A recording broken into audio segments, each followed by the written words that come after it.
Welcome back viewers. Break पे जाने से पहले हम लोग बात कर रहे थे मोहम्मद आमिर के ऊपर, और I think that discussion for now it's we are done with it. So I think more important question is कि जो हफीज़ के जाने से अब बैलेंस जो ख़राब हो रहा है तो इसकी रिप्लेसमेंट क्या होगी। जो मेरा आपसे जो क्वेश्चन है, यू बीइंग एन एक्सपर्ट, कि हफीज़ ओपन करते हैं, 10 ओवर कराते हैं, बैटिंग एवरेज जो उनकी है, जैसे आप बात कह रहे थे कि 30-35 के बीच में है, क्योंकि ओपनर के लिए बहुत कम है। क्या एज अ बैट्समैन इनकी टीम में जगह बनती है या इनको नेक्स्ट फ्लाइट से पाकिस्तान भेजना चाहिए? मेरा ख्याल है हफीज़ को पाकिस्तान भेज दो, उससे 3 बड़े फायदे होंगे। पता क्या फायदा होगा? सीरीज से हटा दें पूरी सीरीज से। क्या सिर्फ बैटिंग की बेस पे नहीं खेल सकते? सवाल ही पैदा नहीं होता, क्योंकि अब वो ज़माने चले गए कि जब खाली बैटिंग सर्वाइव कर लेती थी। हफीज़ की फील्डिंग भी बहुत ख़राब है और हफीज़ की ड्रेसिंग रूम के अंदर इन्फ्लुएंस भी ख़राब है। उसको जाने नहीं देगा मिसबाह। हफीज़ की फील्डिंग खराब है। कितने कैच छोड़े हफीज़ ने पिछली सीरीज वर्ल्ड एशिया कप, याद है तुमको? हफीज़ नहीं है, हफीज़ नहीं है। एक ज़माने में था, मिसबाह उसको जाने नहीं देगा। मुझे ख़तरा ये है कि वो मेरा भी ये ख्याल गराई है वो, ठीक है ना, तो जाने नहीं देगा। लेकिन हफीज़ की जगह बनती नहीं। अभी भी ये ड्रामा है हमारी टीम में, ये मेरे गांव का है, मेरे इलाके का है, मेरी लैंग्वेज बोलता है, नहीं बोलता। मिसबाह है तो जनाब मिसबाह खेलेगा तो उमर अकमल खेलेगा, उमर अकमल खेलेगा तो हफीज़ खेलेगा, हफीज़ खेलेगा तो जो मैनेजमेंट है वो इन एलिमेंट्स के अंदर, इन इश्यूज के अंदर कैसे डील करते नहीं, वो उसको ये उनकी प्रायोरिटी नहीं है। तो कहेंगे जी मेरा एक बंदा खिला रहा हो, तुम अपना बंदा, ऐसा तो नहीं है। एग्जैक्टली यही नासिर जमशेद किसका बंदा है, कहाँ से उठ के आ गया? नासिर जमशेद को नहीं खिला रहा, फिक्र रही है, नहीं वो टीम में तो मौजूद है ना। अच्छा, आगे चलो। तो हफीज़ को पाकिस्तान वापस चला जाना चाहिए, क्योंकि हफीज़ से बेहतर बैट्समैन इस वक्त बैठे हुए। और बहुत अच्छी बात तुमने ब्रेक में की थी कि पाकिस्तान के लिए ऑलराउंडर का मसला है, ठीक है ना।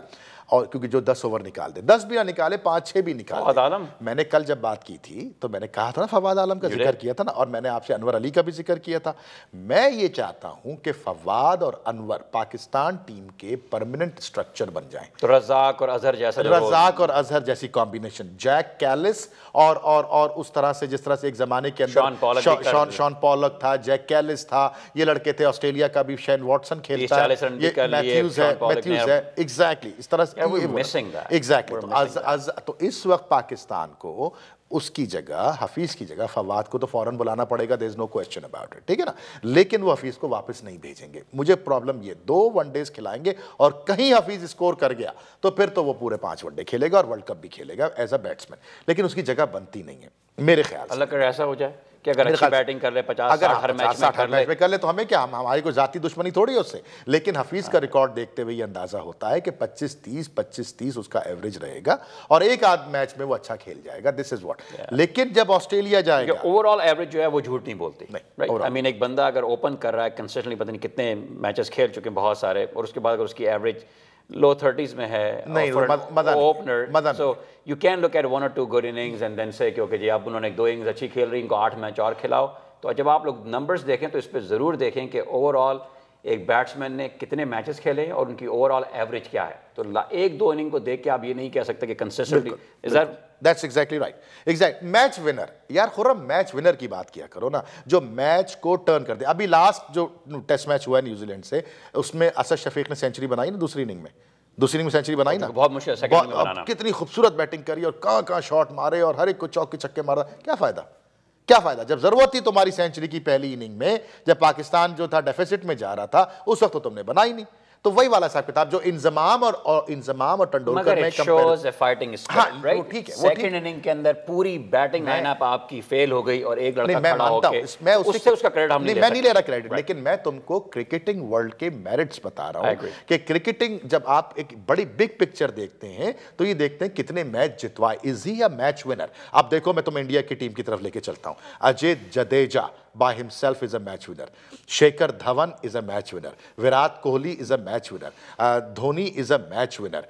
Bhaveshwar Kumar is a match winner. ये मैंने ये लड़के, अच्छा सुरेश रायना को तो भूल ही गया मैं। सुरेश रायना कह रहा हूँ, रोहित शर्मा मैच विनर, सुरेश रायना अपने दिन में मैच विनर, अब अपने पास आ काशिफ मुझे ये बताएं, इंडिया की टीम अगर कंसिस्टेंटली हमसे इतनी बेहतर है ज़्यादा, तो जब आप ओवरऑल एवरेजेस देखते हैं वनडेज की, पाकिस्तान और इंडिया ने जो आपस में मैचेस खेले हुए हैं, I am not 100% sure, I think या पाकिस्तान ज़्यादा मैचेस जीता है वनडे इंडिया के अगेंस्ट थोड़े से, and please if somebody knows थोड़े से 20%। So if that's the case कि अगर हम ऑन पेपर इतने उनसे वीक है, तो how do we beat them more often? मैं बताता हूं सर, मैं बताता हूं, हमारे पास कोई एक्स फैक्टर नहीं सर, मैं बता, कोई एक्स फैक्टर नहीं है सर, मैं बताता हूं, मैं बता दूं, जवाब दे दूं भाई उसका ये, पिछले 10 सालों में आपने उनसे उंगलियों पे गिन लीजिए इतने मैच खेले, जब वो टॉप पे बैठे हुए पिछले 10 सालों से इंडिया राज कर रहा है ना भाई, 10 सालों में राज कर रहा है ना, आईपीएल आ गई और ये हो गया और वो हो गया, तो वो जो है 10 सालों में आपने 10 मैचेस खेले इंडिया से, 12 मैच खेले और जीते फिर इंडिया ने, इंडिया ने, लेकिन पाकिस्तान ने सीरीज जीती है। बिल्कुल सही, बिल्कुल उसमें देखते हैं। कॉलर प्लीज आप अपना नाम बताइए और आप किस शहर से कॉल कर रहे हैं? अस्सलाम वालेकुम, इकबाल ह्यूस्टन टेक्सास से। वालेकुम सलाम। ये बात समझ में नहीं आ रही, वर्ल्ड कप करीब आ रहा है, जैसे अभी अजमल के साथ हुआ, फिर अब हफीज के साथ हुआ, बॉलिंग का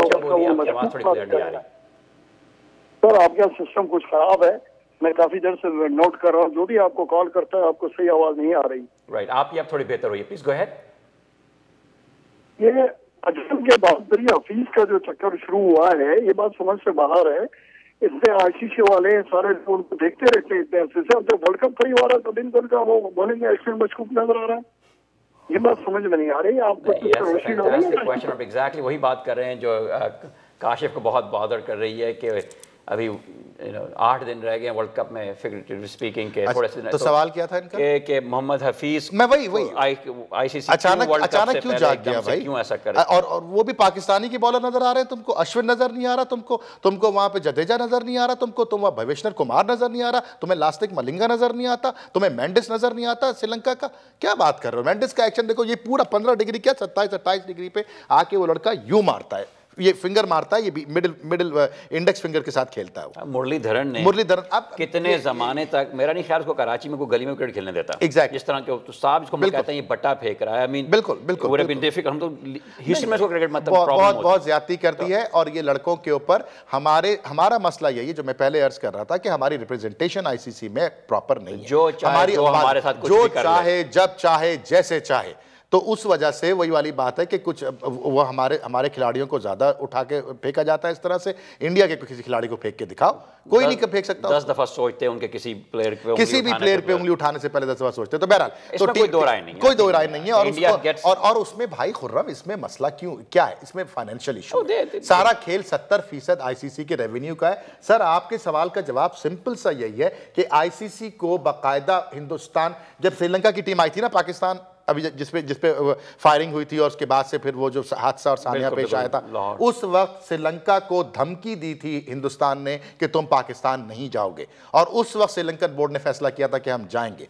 उसके बाद क्या हुआ दुनिया ने देखा। मैं कुछ नहीं कहूंगा, कोई जरूरत नहीं कुछ कहने की, आगे चलते जाओ। आईसीसी नहीं, पहले इस बात का जवाब। तो दूसरा मसला यह है कि हमारी रिप्रेजेंटेशन के ना होने की वजह से आईसीसी हमको आसान, हल्का चारा, नाजुक चारा, नरम चारा समझ के खा जाती है, हर इशू के ऊपर खाती है। हमारी एक आवाज है और वो रमीज राजा पहुंचता है वहां पर, चाहे वो मीडिया में हो, चाहे वो इलेक्ट्रॉनिक मीडिया हो, प्रिंट मीडिया हो, और रमीज राजा की रोटी रोजी लगी हुई है हिंदुस्तान के साथ। तो रमीज राजा के मुंह से जो अल्फाज निकलेंगे, मेरे बहुत अच्छे दोस्त हैं, बहुत मेजर्ड होंगे, बहुत पॉलिश गाय, बट बायस होंगे, क्योंकि आईपीएल उनका बहुत बड़ा इवेंट है। हिंदुस्तान की तमाम सीरीज, चाहे वो हिंदुस्तान में हो या हिंदुस्तान के बाहर हो, रमीज राजा एक अच्छे उनके लिए न्यूट्रल कमेंटेटर का काम करते हैं। तो उसके अलावा हमारी कोई आवाज ही नहीं है। But I think we need that guy. He's very polished, very measured, responsive. For the lack of a better person. Right. Okay. So go ahead, caller. Please अपना नाम बताइए और कहाँ से कॉल कर रहे हैं?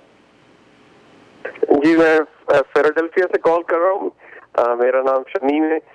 क्वेश्चन है कि जब आप लोगों को याद हो कि जब लास्ट जो वर्ल्ड कप में सेमीफाइनल हुआ मोहाली में बिटवीन इंडिया एंड पाकिस्तान, तो उस वक्त भी आई थिंक मुस्तफा खेल रहे थे और उन्होंने इतनी स्लो बैटिंग की थी और इतनी डिफेंसिव उनकी अप्रोच थी कि पाकिस्तान जो hopefully could have one that semifinal वो लूज कर गया था। तो मुझे डर है कि जिस तरह की डिफेंसिव अप्रोच मुस्तफा साहब की है वो वर्ल्ड कप में भी रही, तो उम्मीद नहीं लगता कि Pakistan would get to the final. अगर उनको थोड़ा एग्रेसिव अप्रोच अपनाना चाहिए या कुछ और तरीका करना चाहिए। I think there is some concerns about that. Shamim साहब, आपका एक्सलेंट सवाल है और आपने इनका सवाल ये है बेसिकली कि लास्ट वर्ल्ड कप के फाइनल के अंदर मिसबाह हक साहब ने जो बहुत स्लो बैटिंग की थी वो दोबारा कहीं इस वर्ल्ड कप के अंदर तो ये आपने बेसिकली हमारे कहते हैं ना वो जख्मों पे नमक दोबारा छिड़क दिया, वो चीज़ भुलाने में हमें तकरीबन यार बात साल 2 साल लगे। नहीं बात ये सेम कंसर्न, राइट? बैटिंग देखो, इसकी बिग पिक्चर देखो शमीम साहब, बिग पिक्चर देखते हैं। aggressive captain. I want a captain who wants to win. I don't want a captain who wants to protect his spot in the team. I don't want a captain who goes in with a defensive mindset. I want Brendan McCullum. I want a guy who has just lost one test match against Pakistan, comes very strong, and comes back with the mindset that I'm going to win this game for my single-handedly. Single-handedly. मुझे चाहिए धोनी कि दे दो मुझे 10 run का target आखिरी 10 over में, मैं खुद जाऊंगा, मैं खुद खेलूंगा, मैं टेल अंडर से भी खिलवाऊंगा और मैं स्कोर करके दूंगा। काशिफ अब नहीं है तो कहां से लाएं? तो मैं बताता हूं, तो उसकी वजह से हो ये रहा है कि आम लड़के जो फाइटिंग स्पिरिट लेके चलते हैं टीम में वो भी बैठ जाते हैं। इनकी बात बिल्कुल सही है, बैटिंग स्लो करना, ये कम रन लेना is not my problem. My problem is the mindset कि यार जीतना है कि नहीं जीतना है, किस तरह से जीतना है, जीत के लिए हर रास्ता इख्तियार करने को तैयार। तो इस वर्ल्ड कप में वो कप्तान जीतेगा जो जीतने के लिए तैयार होगा और जो जीत के अलावा किसी रिजल्ट पे तैयार नहीं होगा। कोई और टीम है इस टाइम आईसीसी के पूरे स्ट्रक्चर के अंदर जो वर्ल्ड कप से पहले इतनी हैज़ार्ड हो, जिसके अंदर कैप्टन का ना पता हो, जिसके अंदर प्लेयर्स की स्पॉट्स क्लियर नहीं हो? मतलब कोई नहीं। हम पिछले 4 साल से कर क्या रहे थे कि अभी 2 महीने पहले वर्ल्ड कप शुरू होने से पहले हमें ये नहीं पता कि हमारा कैप्टन एग्जैक्टली कौन है, कौन सा बैट्समैन खेलेगा, कौन सा बॉलर खेलेगा। कोई किसी और टीम का इतना बुरा हाल है? बिल्कुल किसी टीम का ऐसा बुरा हाल नहीं है। इतने बुरे हाल सिर्फ हमारे ही हैं, क्योंकि हमारी टीम में जो है ना वो मैनेजमेंट, जो पहले सवाल को आपके जो कॉलर थे उन्होंने बात की थी कि पाकिस्तान बोर्ड के हवाले से पैथेटिक बोर्ड, तो बोर्ड की विजन ना होने की वजह से, लोगों को जिम्मेदारियां न देने की वजह से, लोगों की जिम्मेदारियों को ना समझने की वजह से हमारी सूरत हाल ये बन गई है। अच्छा, बोर्ड का कोई इंसेंटिव स्ट्रक्चर है कोई, जैसे यूएस में हम देखते हैं बोनस स्ट्रक्चर? नहीं। अगर टीम अच्छा परफॉर्म करे तो इन लोगों को कोई एडवांटेज, मतलब कोई इनका ये रशियन मॉडल है कि भाई जैसा भी हो इनकी पोजीशन सिक्योर है, unless they get fired, as long as the same president is there and the same prime minister। Pakistan के अगर प्रेसिडेंट पाकिस्तान के प्रेसिडेंट और प्राइम मिनिस्टर, अब बताओ ना नजम सेठी साहब, किस उसूल के तहत ये इंसान पाकिस्तान क्रिकेट बोर्ड का चेयरमैन बना था? नजम सेठी, जवाब दे मुझे, कोई एक वजह बता दे आपका कॉलर, आपके पूरे नॉर्थ अमेरिका में प्रोग्राम देखा जा रहा है, क्यों बना था वो? सिर्फ इसलिए बना था, जवाब मैं देता हूं ना, इसलिए बना था, सिर्फ इसलिए बना था कि नवाज शरीफ का दोस्त है।